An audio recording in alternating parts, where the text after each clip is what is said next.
It's Monday, and the good stuff is coming to you live. Leanna Lair-Perot is putting the wildest summer DIY hacks to the test. Will they measure up? Then, Miles Sexton has some great summer fashion hacks to help you beat that heat for any fashion dilemma. Plus, Mary's got a peach of a summer recipe you'll want to try for dinner tonight. And we're kicking off the week with Mary's Sizzling Reads. It all starts now.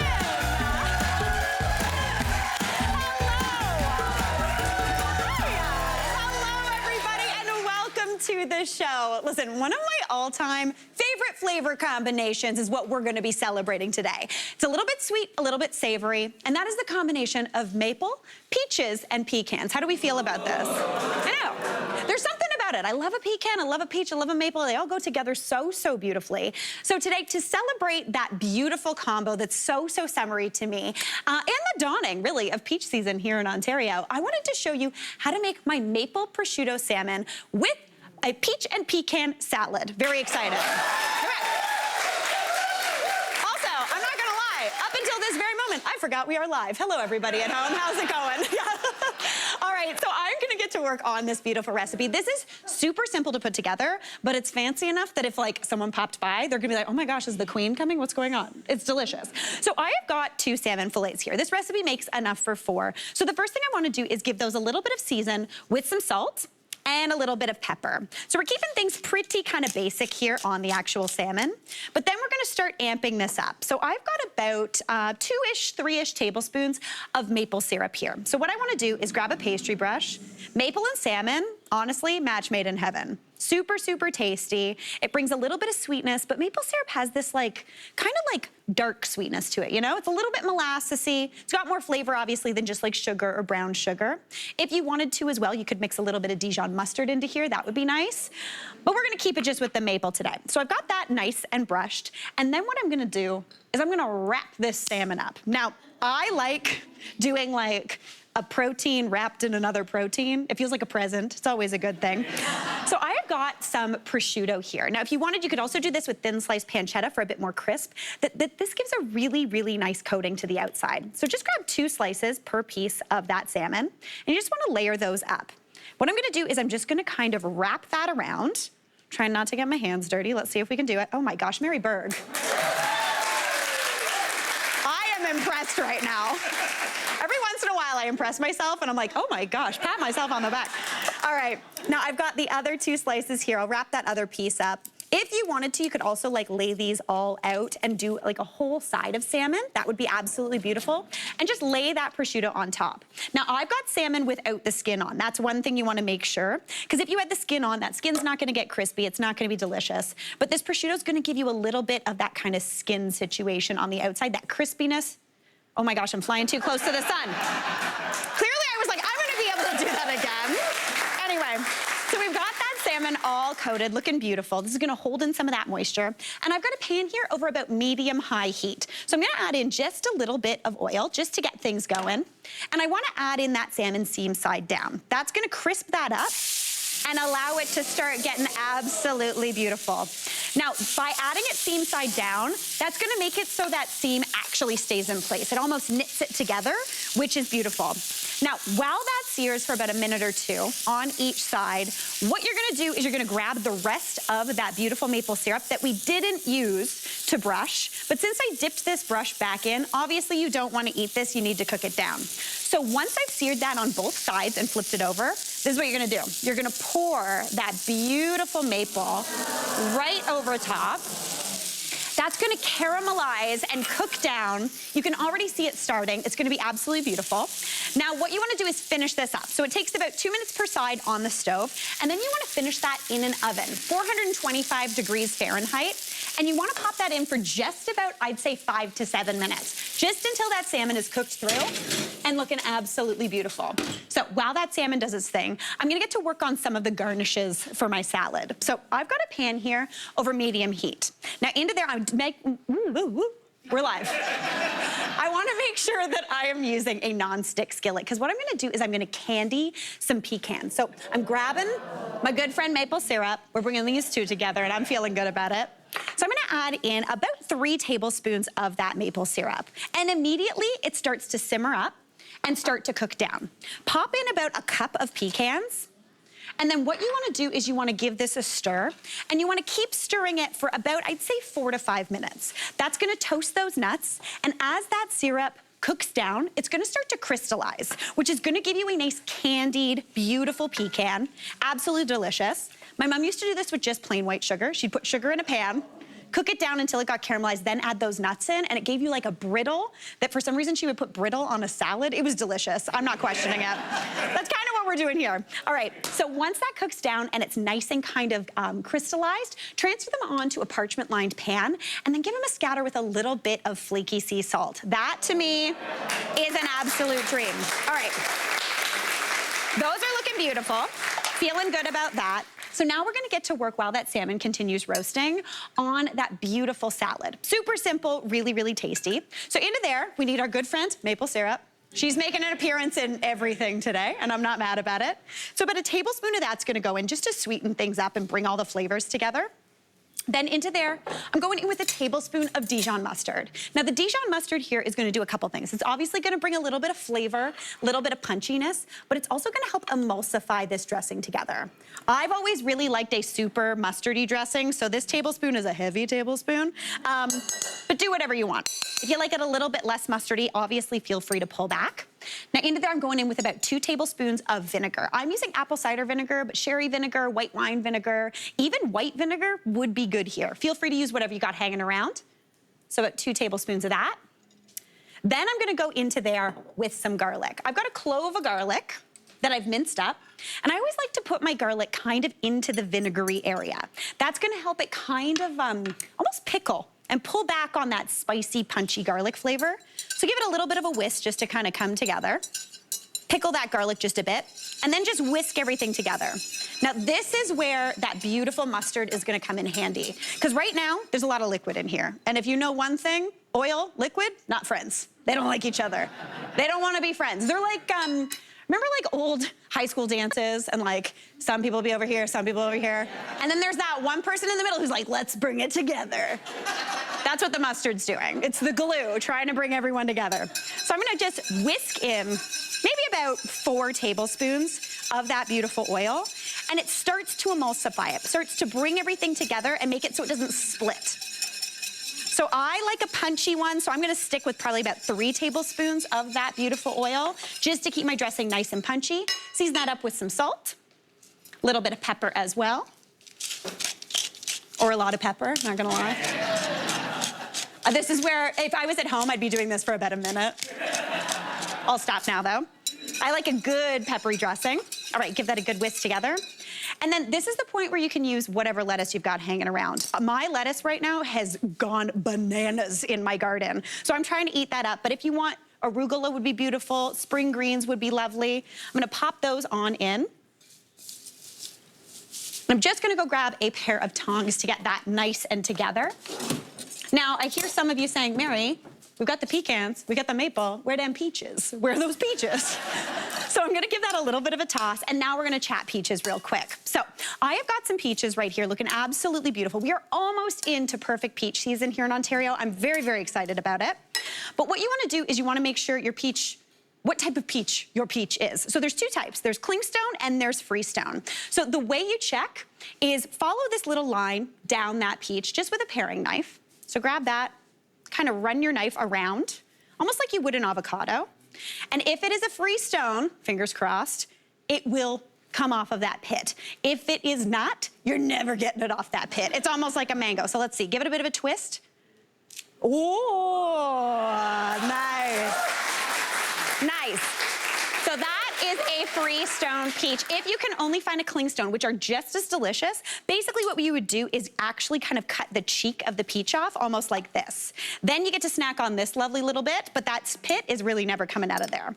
So I'm just gonna give this a nice little thin slice. Add it on into that salad. You could dice it up too if you're feeling it.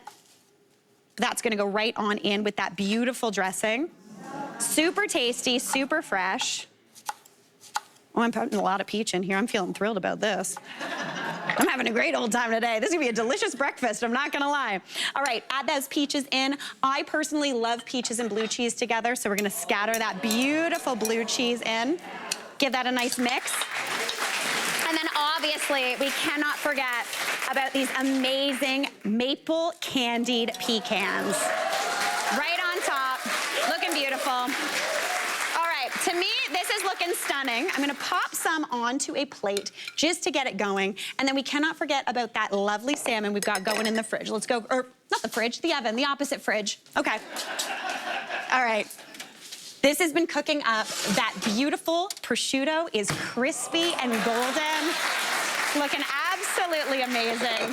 Serve that up on the side. That little bit of caramelized maple syrup is sticky and ooey. Come on, get out of town. That summer meal, absolute winner. We gotta take a quick break, but we will be right back. Coming up, we're putting the wildest summer DIY hacks to the test. Will they measure up? Stay tuned. Tomorrow, it's an all-new episode of The Good Stuff. Owen Reeves brings it to the backyard with the best outdoor games for the whole family.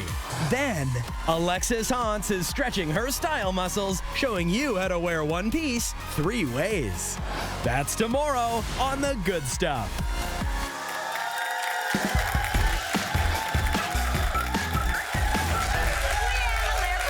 Here to help us put some of summer's hottest hacks to the test. Hey, Leanne, how's it going? Okay,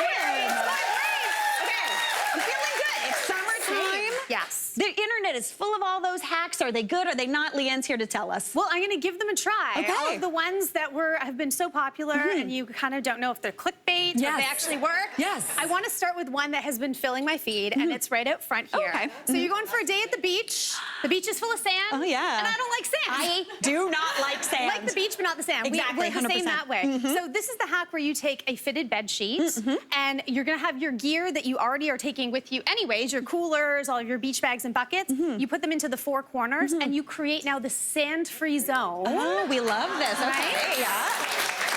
Great for the kids, great for lounging. But again, we're not sand people. No, we are not. So we're gonna kick this up a notch. Okay. I saw this idea of taking a bucket. And you are going to fill it with beach water when you're there and keep it to the side. And now you do a little foot dip to wash the sand off. And there's a towel inside as your little Next level. Next level. Next level. This is how I can tell you're also kind of type A, because I'm like, I don't want sand in there. Yeah. I gotta figure out how to make a zone on the beach not sandy. I love being at the beach. I just don't like the elements of the beach. No, 100%. They're like 4 out of 5, you know? Yes, yes, exactly. So this, I would say, is an absolute try. Okay, love that. To Fantastic. definitely do that. All right, now next up, I know we're talking about this next one, which I know it's a little pesky.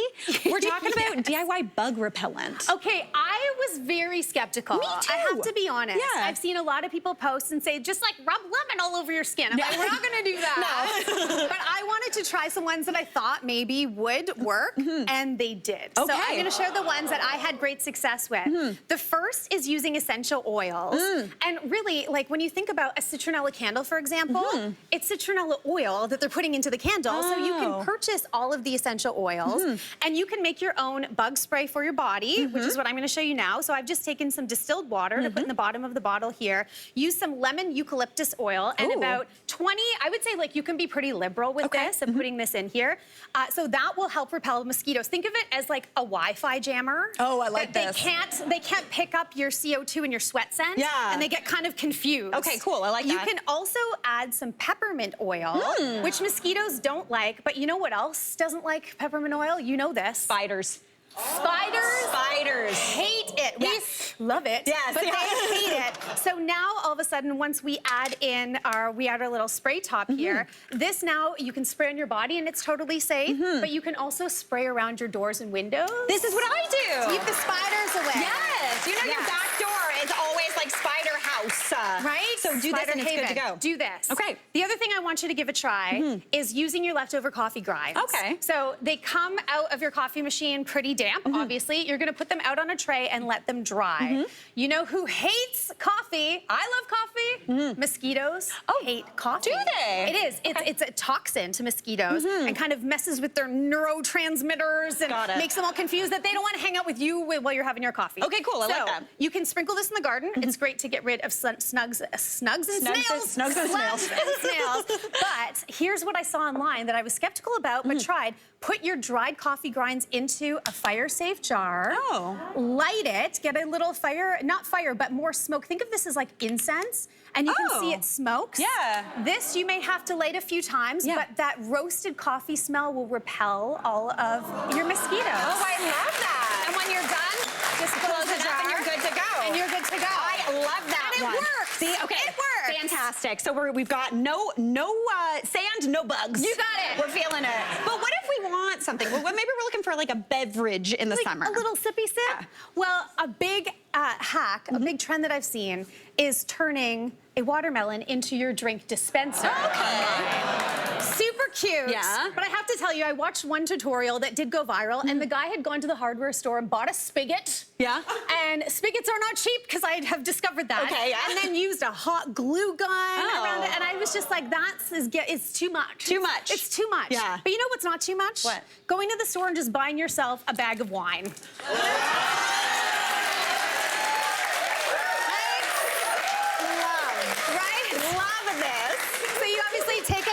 Yeah. You cut your little hole in the bottom, and it comes with the spigot. You got a free spigot. You get a free spigot with no leaky. And what I love too with the bag is you can put your ice packs inside to keep your wine cold in there.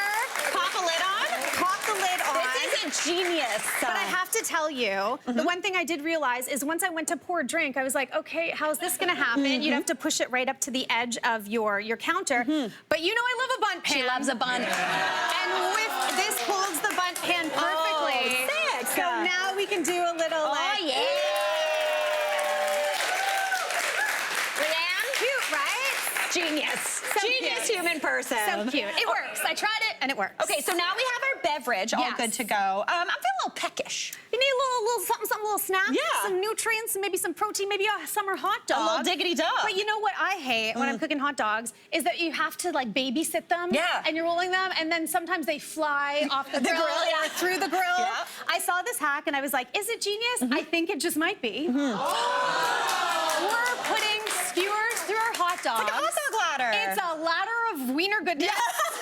And you can just do a really simple flip on both sides to create that even cooking. Love that. It's good, right? All right, we got our dogs all grilled, feeling good. Real quick, what's going on right here? Okay, so you're going to the barbecue or picnic and you're packing up your cooler. The last thing you want to do is load all of your condiments, because let's be honest here, I don't know about you, but my ketchup bottle in the fridge is a little gooky. Yes. Not taking that to get sand on it at the beach. Absolutely not. So instead, we're going to go to the dollar store and pick up some little recyclable containers, which are fine to throw in the bottom of your cooler, but if they fall over and bust open, then it's a bigger mess. You're going to, I'm giving you an excuse to eat an entire chips, crisps container. Thank you, Leanne. Now, look at that. you can pack them all inside, right? That's awesome. And the whole chip container goes right in your cooler to keep all of your condiments cold. I love this. It works. Fantastic.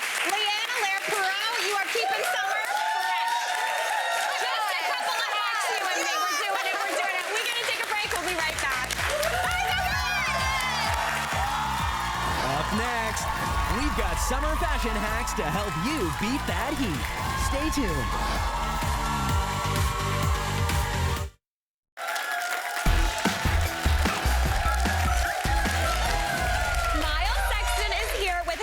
Fashion hacks to help us beat the heat this summer. Hey, Miles, how's it going?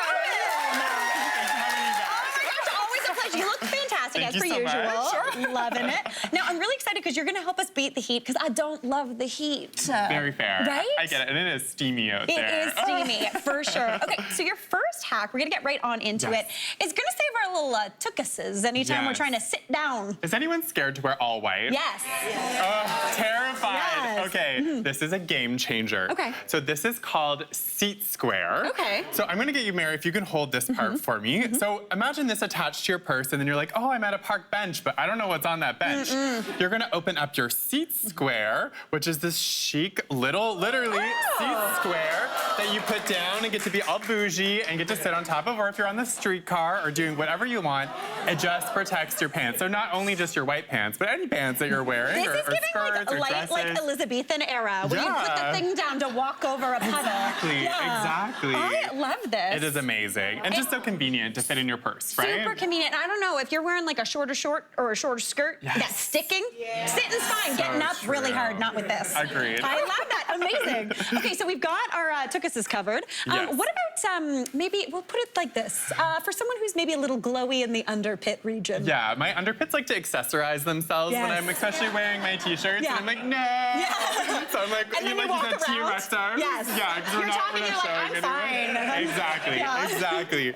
So these little cuties you can actually order online. Okay. They're literally like a sticker for inside of your shirts, but it actually protects your shirts from getting that sweat stain, which is so it'll absorb a bit of the oils and like the sweat, but also it kind of feels like fabric is super soft as you can feel. Oh, that's really nice. So it doesn't feel like uncomfortable, but it's just like a protective barrier, basically for your armpits, and they come in different shapes and sizes too. So if you ever get like the little bra line too, they have ones for there too. Oh, right on. They're amazing. I definitely suggest these for the summer if you want like a little extra protection. I'm not gonna lie, I worked with somebody who was a sweater, and I had to put these into his little shirt every once in a while. Protection, and you're good to go. Done. Okay, fantastic. I love that. And especially, I don't know about you, but I get the anxiety sweats and those business meetings. Yes. That's a good one for that. We've been there. Yes, 100%. All right, let's talk some wardrobe hacks. What are you showing us? Yes, absolutely. So we're gonna invite Alice to come out. Okay, come on out. Alice is looking super cute. You know, she found this great outfit at TJX or at Winners or Marshalls. It's so cute. But I wanted to kind of elevate the look a little bit more. So, you know, we have this basic t-shirt with that kind of boyfriend jean, which is super on trend right now. But I was like, how do we make this a little bit more interesting? So I want to introduce you to this really cool device called Kit Do. So it's a magnetic device that you can actually like use to change up your wardrobe. So what I'm gonna do is I'm just gonna grab a little bit of the fabric from Alice's shirt, and I'm gonna pull it through this device, and then I'm gonna pull it into here. And then you just like keep pulling it through. Oops, sorry. JK. There we go, do that again. Oh, it's like a little, it's almost like a belt button for your shirt. Exactly, so it just adds this little extra bit of accessory, but creates this cool draping. But it's also magnetized, so if you want to like layer it underneath the fabric and do a little twist on like a dress or a jersey dress, you just want to make sure that the fabric is stretchy. It's just like, it's amazing, I love right? that. So cute. Alice, you look great. Thank you so much. And we added these little touches of Pandora jewelry just to like add a little summer extra collection to the piece. It's so cute. I love the colorful bracelet. Alice, you look beautiful. Thank you so much. I love that, Miles, because I often do the like tie and then tuck in the and back. that way you're not using a hair elastic. It's like an actual chic little piece, right? Fantastic. All right, we are gonna invite Janice out here because you got a couple more wardrobe hacks. So come on out. Hey, Janice. Okay, all right, what are we doing? First with Janice look, I'm gonna show you a really cool hack for your sleeves. So we know in the summertime that, you know, I like to have a little bit of coverage, so I will often wear a blouse just because I'm so fair. But I feel like when I do want to roll up my sleeves, like sometimes they're always falling down, it's really hard to get them to stay up. So this is a really cool hack. So you're just gonna grab those tiny little clear hair elastics that you would use, and you're actually gonna loop them through the little buttonhole. So this only will really work for a blouse that has those buttonholes. So I'm just gonna pull it through, and then you wanna make sure that it goes through on both, on both sides. My nails are getting the best of me. Is this almost going to be like almost like a cufflink? Exactly. Kind of, so just like a cufflink. So I pulled the elastic through, then I'm going to just loop it around the button that we have over here. And then it just becomes this like flexible, sorry. Oh, JK. Just Guys, kidding. we lost it. We lost no, but the okay, so elastic. this is the thing. I find sometimes with rolling your sleeves, they fall down, they never stay up. If you do the hair tie thing, I know my mom loves doing that, sometimes it can get a little tight on you, 100%. Exactly. Okay, now we got it. Nice. So now we have the flexible little thing. So when I just pull the elastic up, it adjusts to your arm and stays up. It's so cool. Cute. Just don't have long nails. Yes. But it's such an easy one. That's so great. Okay. Isn't it a cool one? I really like that one. And then what's that? You got one more, I know. I have one more with the blouse. So if you have a button-up blouse, I just wanted to show you like a unique way to kind of like change up the styling. So you want to make sure that the two bottom buttons are unbuttoned. Then you're gonna fold that bottom one up to meet the hole of above it. Then you're gonna grab the button that lines up with it and you're gonna put it between both of the holes. I don't know if you ever run into it where like your blouse looks a little bit bulky in the front. Yeah. This is gonna create a really clean line by doing it this way. So you'll see just on one side we've been able to now already, that's create this cute. really clean line. Yeah. But stay with me, there's another part to Oh, this. we got a second. So then we're gonna take the excess fabric that we have over here, we're gonna put it through the little hole that we've created, and we're just gonna pull this up a little bit. We're gonna pull this across. So now we get this interesting sort of draping. We're Diagonal gonna tuck line, that in. yeah. We're gonna keep kind of tucking the rest of the fabric into the pant, and we just like get this really cute. Oh, it's like a little knot. Yeah, it's just something to change it up, you know? Janice, A+ work, A+. So good. Absolutely gorgeous. Miles, great job. Thank you so much. I loved awesome. Thank you. We're good to go. Thanks so much. We're gonna take a quick break. Miles did awesome. We'll be right back though. Yeah.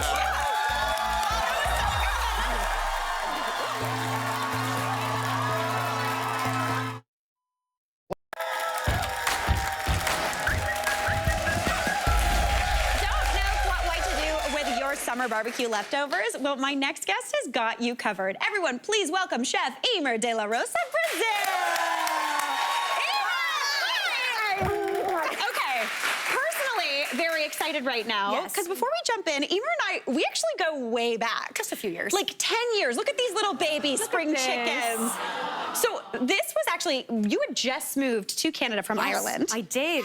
And I was the head chef of a restaurant. I started food styling here at CTV behind the scenes. Would get up at 5 o'clock in the morning, come down, food style, go home, and take a really quick nap, and then go into the restaurant and prep all day and do service. You know, just a normal day job. Fine. Yeah, it was fine. It was a good time. It was a good time. Now, that was all the way back in 2015, but now I love this. You are helping home cooks out online with a new series called The Kitchen Chef. Tell us a bit about it. Okay, so it's actually, this is crazy. It's 2 months ago today. Oh, no way.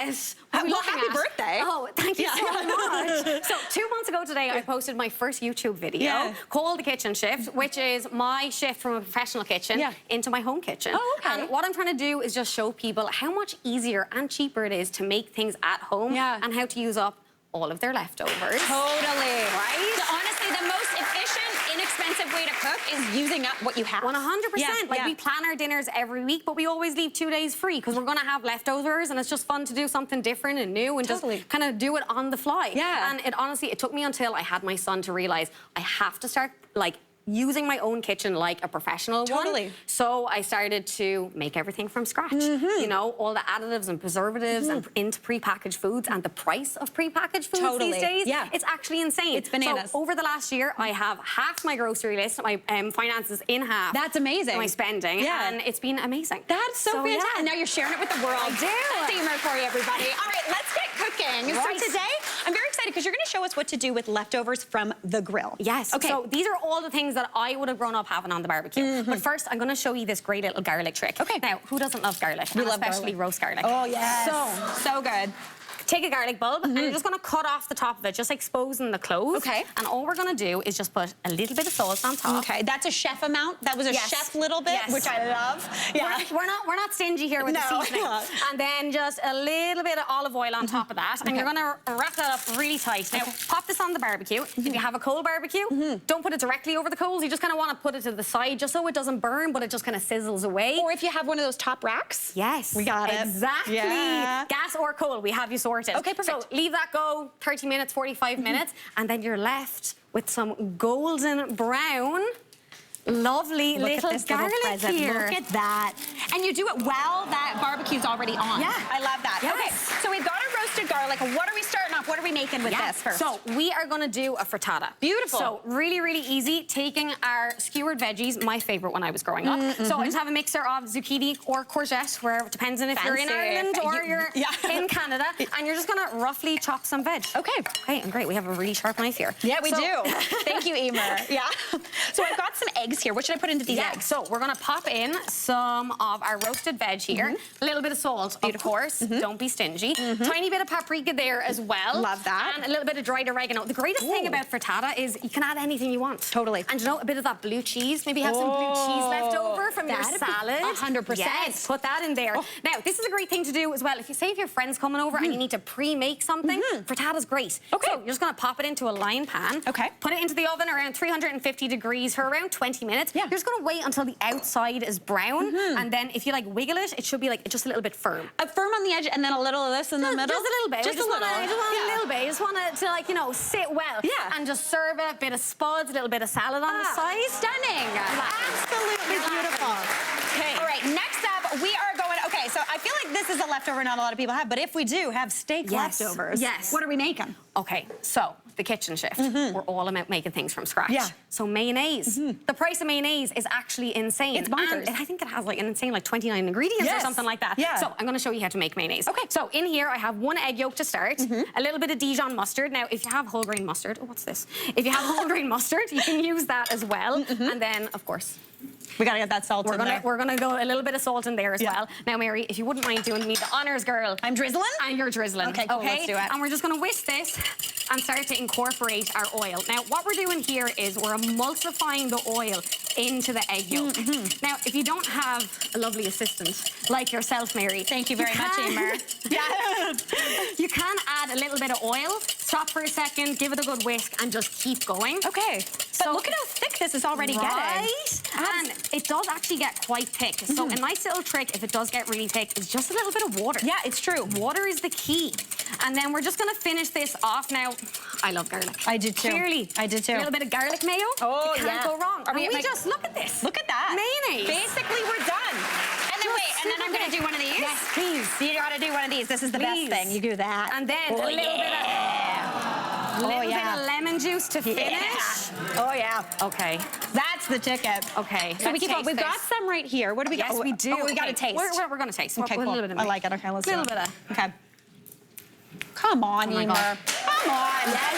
Get out of here. So good. Oh my gosh, it's delicious. Okay, so let's make a wee sandwich here now. So we're going to get our garlic mayo. Should we use our fresh stuff? Oh, we're using our fresh. Let's use the fresh stuff. Okay, let's do it. Okay, so we're just going to slather some mayo on here. Beautiful. And try not to, oh my God. Don't worry. Steak Listen, on the good stuff, it's not a professional kitchen, so we can make a mess. I can just hear a chef screaming in the ears right now. What are you doing, Emer? Yeah. So then steak goes on, nice and thin cut. We're just gonna pop that on here. Beautiful. It doesn't need to look perfect. No, just lovely. And then we're gonna use our grilled veggies as well. Maybe we have a little bit left over. And all I'm after doing here is just putting them with some olive oil, fresh herbs, a little bit of chili. Oh, beautiful. And we're just gonna drizzle these over. Now, this is a great thing to keep in the fridge as a condiment. Yeah, almost like a little relish or pickle. Yes, put it over fish, put it over chicken. Get out of here. It's so great to have. Stunning. Little arugula. Little arugula to finish. Emer, and there we what go. a stone cold stunner that sandwich is. Get out of here. All right, real quick, let's chat through what we've got going on in here. Okay. What's going on? So, we're gonna have some sausage meat left over. Some burger meat left over. 100%. So let's make tacos. Okay. 'Cause who doesn't love tacos? We love. So in the pan here, just a little bit of onions.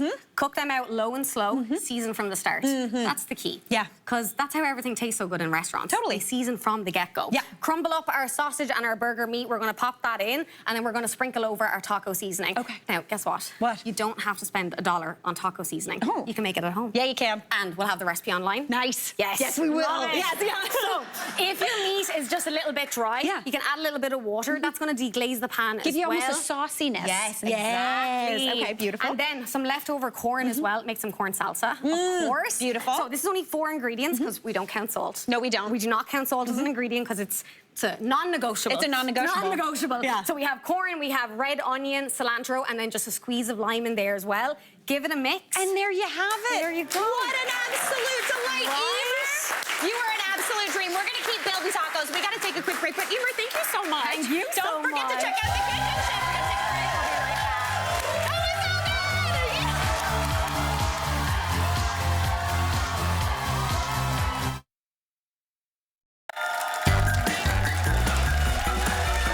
Joining me now is registered dietitian Andy DeSantis. Hey, Andy, how's it going? Doing well. Thanks so much for having Oh me. my gosh, thanks so much for coming back to the show. I'm really pumped because today we've partnered with You Theory. And Andy, you're here to talk about how we can decrease stress in our life, which honestly sounds like a good thing. Very, very important Yeah. for all of us, absolutely. Totally. Okay, so you say that there's actually some like nutritional strategies that can help us reduce our stress levels. Yeah, absolutely.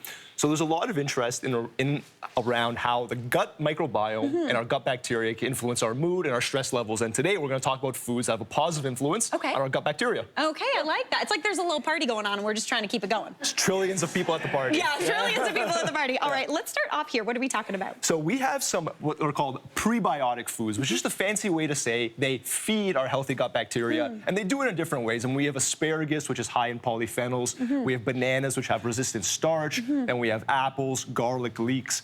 Dark chocolate, also very high in polyphenols, which polyphenols is just a fancy word for compounds that are good for our gut bacteria. Oh, okay, very cool. Cabbage as well. So all of these foods here, scientists really strongly believe they have a positive influence on our gut bacteria. If they influence our gut bacteria, there's some evidence to suggest it's going to help reduce our perceived stress levels. Okay, There's a win. fantastic. Yes. I love this, and honestly, right here, I can make something delicious already. I'm thinking about it. It's a recipe challenge. It's a recipe challenge 100%. for sure. Now, sticking in the world of food, what do we got going on here? So this is legumes, pulses, and we talked about this before. I consider these to be the most underrated, underappreciated family of foods. I agree. And Canada grows a lot of these too. Yes, yeah, yes, that's which is a big awesome. win, a big win. Very easy to work with. They have a lot of really valuable properties, including a large amount of fiber. Now, the unique thing about their fiber content, because it's so big, they have different types of fiber that feed different types of bacteria. Oh, okay. And that's the joy of getting diversity in our diet. All of these different foods, yes, they positively influence our gut bacteria, but they do it for slightly different in slightly different ways and for different reasons. But the net effect is very similar, and it's very good. Okay, that's fantastic. And the other thing about beans in general and legumes and things is it's also got that protein, which is also good for us, of Protein, course. magnesium, potassium, calcium, all things that most of us would do better to have more of. Okay, Yeah. fantastic. I love that. Now, again, sticking in the world of food, I feel like this is one that we hear a lot about. We're talking fermented foods. Yes, the kimchi, the kefir, the sauerkraut of the world. So where these foods are more the food for the gut bacteria, these are the healthy bacteria themselves. Oh, okay. So when you introduce these to the system, there is a massive net benefit. It helps to create a more favorable environment for the bacteria that are already there to thrive. So it's kind of bringing some friends to the party, improves everyone's mood. type of Okay, thing. I like these are like good vibes. 100%. Yeah, that we're Very bringing good- in. very good vibes, yeah. That's fantastic. All right, now we're good in the world of food. Next up, we wanted to talk a little bit about some behavioral things. What are we Absolutely. talking about first? Let's start with breathing exercises. And this is something that I've really become a fan of in the last few years because they're easy, they're accessible, and they work. We have good evidence, like reduces cortisol, makes us more relaxed. Yeah. So we're gonna go through some diaphragmatic breathing. Okay, So just put fancy. hand on the chest, hand on the belly, and we want the chest to stay still, and we want the belly to expand from the bottom of the lungs. So you're gonna inhale for 4 seconds, Okay. hold for 2, and through pursed lips, exhale for 6. Right. Now you can do this for a minute or two for something like kind of like an instant stress relief, but if you do it for 5 to 10 minutes, multiple times a week over time, it's gonna make really tangible changes to the way your body works. And it's an accessible, easy way to help manage stress. And I love it for that reason, is that everyone can do it. Honestly, I feel better already. Yeah. That one in and out genuinely was good. And you're really thinking about this stuff, so that alone distracts you from the noise in life. Completely. Again, breathing in your stomach is different than how we Yeah, normally breathe. That's 100%. amazing. Okay, now we've got definitely not food. We're talking shoes. What's going on here? Yeah, no prebiotic fiber. Yeah. So nature, walking in nature, you know, walking at all, and I tell my clients all the time, walking is good for you, obviously, walk more, but if you can walk in nature versus an urban setting, even if it's just like a park at a park, we have actually evidence that this is even more relaxing, even more beneficial.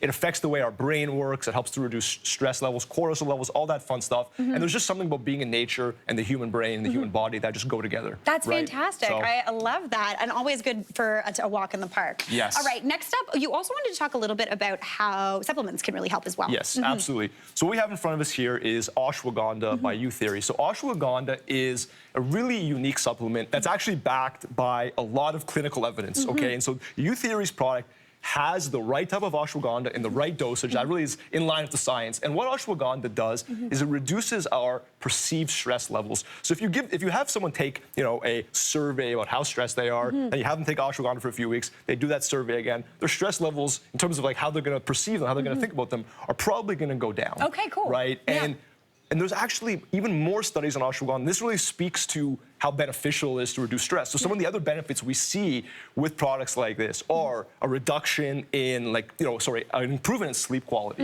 for example. Which definitely helps. Improvement in physical performance. In men, we see small increases in testosterone levels. We see better memory, better memory scores, and so on. And the reason for this, again, is because stress is so tied in to all of the body's functions. So anything we can do here today to reduce stress, it's inevitably going to have carryover effects on your quality of life, your health, your happiness. It's pretty much inevitable. I absolutely love it, Andy. Thank you so much. And you got one more thing, right? Youtheory wants you to experience this year's Toronto International Film Festival for a chance to win tickets to a gala screening, VIP access to a red carpet suite, and travel expenses. Visit Youtheory on Instagram to enter their contest. Andy, great job. Thank you so much. What a delight. We got to take a break. We'll be right back. Andy, that was so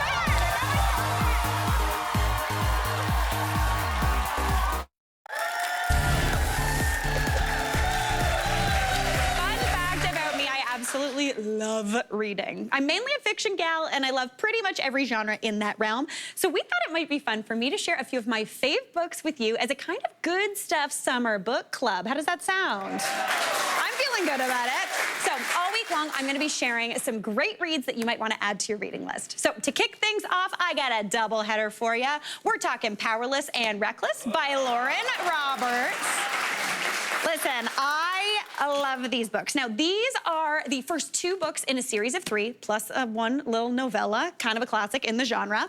Now, Powerless was the first book Lauren Roberts ever wrote, and no big deal, it became a New York Times bestseller. Yeah.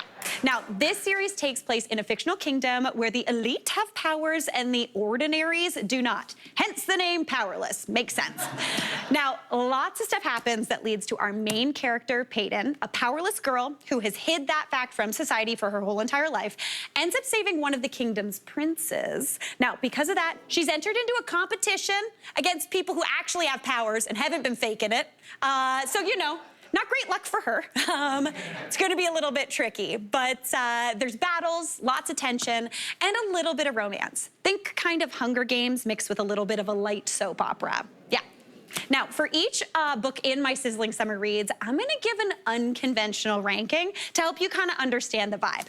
So first up, I am giving Powerless and Reckless 1 out of 5 chili peppers. Because while they are approaching the realm of romantasy, and if you like romantasy, you know they can get spicy, I would definitely put them in the world of YA fiction. So young adult, super fun, super easy. All right, next up, I am giving them 4 out of 5 crystal balls. Now, the crystal balls, it's because there's a good amount of magic in these books with everyone having different powers. So if fantasy is your vibe, these will definitely fit the bill. And finally, we're giving this, it says 1, but I mean it to be 0. We're giving it 0 out of 5 dragons. Because if you've dipped your toe into the world of romantasy, you'll know that dragons can be a big part of it. But warning for those who are really into dragons, there are 0 in these books. All right, studio audience, just in case you're looking to dip your toe into the world of romantasy light, I'm sending y'all home with both Powerless